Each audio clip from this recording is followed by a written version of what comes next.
There are times when we're learning information, we think that we're learning a lot of information and actually are going to retain it.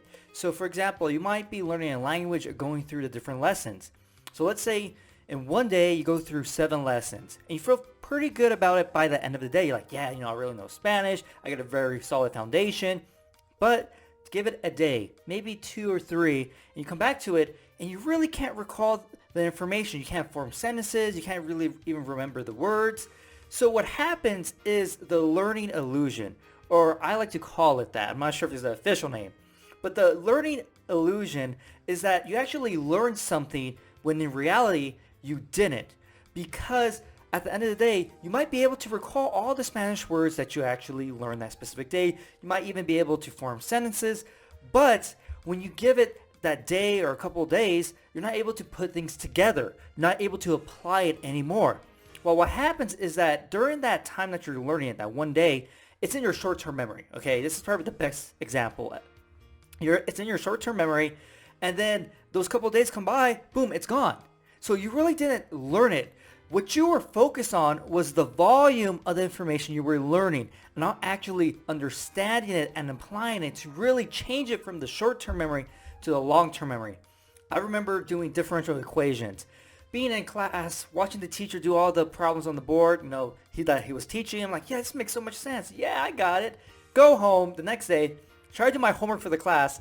I had no idea what was going on. I was like, dude, this makes so much sense when I was in class that one day, but now that I have to apply what I learned, now I can't do it. And so I would have to go through the book, go through the notes, trying to match things up. I'm like, okay, wait, what's going on again? How did we get this value? Like, it doesn't even make sense. Eventually, I did figure it out. But what happened? What I did was I would go through the notes, go through the book, line everything up, do the simple examples, very straightforward, then get to the more complex problems. And then when I looked at my notes, like, oh yeah, that makes sense why we did X, Y, and Z here. Okay, so when I do that in my homework, it should all work out. Boom, it does.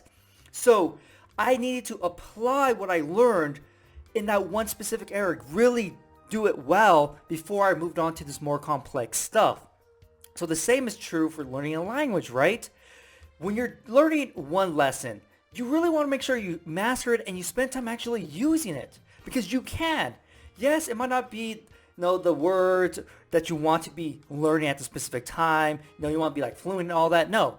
So like for the first lesson, you might just learn, hola, ¿cómo estás? Some very basic stuff. So you should practice that regardless if you have someone or not. You just practice that randomly, like you're talking to yourself essentially. I remember being in Spanish class. That's how I practiced Spanish, was kind of talking to myself. Like, hola, ¿cómo estás? Oh, bien, ¿y usted? Doing stuff like that. And so that allowed me to really understand how to form the sentences, how to say words correctly. I'm like, okay, let me start over again. When I got tongue-tied, and I would repeat it until I got the pronunciation down. So when I did that, yes, in that one day, I would only go through maybe one lesson, right, when we're doing in Spanish class.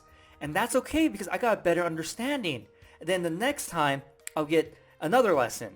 And so yes, it takes longer to go through all the lessons, but you actually understand it and you're able to remember the information, which is probably the key, because the learning illusion makes it seem like, hey, you know all of these things from these 7 different lessons, but you don't. It's only because you just did it that one day, so it's all new, it's all fresh in your mind, right? But once you're not doing it anymore, now you really see what you know. So don't fall for the learning illusion, because it does trick you to think you know more than you actually do. So what's better is to actually understand it, practice what you're learning in that one lesson. So I know most things probably don't have a lesson type structure. If you're trying to play guitar, yes, there's lessons, but if you're trying to do everything by yourself, you might have to create your own lessons for things. Like, okay, I'm going to do X, Y, and Z. Even if a book like this has all these things that you go through, if you only go through half of it, and that's what you want to master, and you think that's enough, do it. So pretty much come up with whatever lesson you think is reasonable for yourself. Like, okay, I'm going through these 20 different concepts, ideas in this one specific lesson. Okay, let me really master that for the day. Let me practice it. Let me write it. Let me play it, whatever it may be. Okay, I got that. Now I can move on. And that doesn't necessarily mean the next day you're going on to the second lesson or anything. The next day you might just be practicing and reinforcing what you learned in the first lesson. So yes, it's a longer process, but it is so much better than trying to rush through everything, thinking you learned it, then realizing you have to go back and relearn it again. Because what do people do? Oh wait, I just have to go through it all again. So the second day you go through everything again. Now you take a couple days break, you might remember a little bit more, but still compared to going through one lesson, you're wasting a lot of time. So hopefully you enjoyed this video, and I'll see you next time.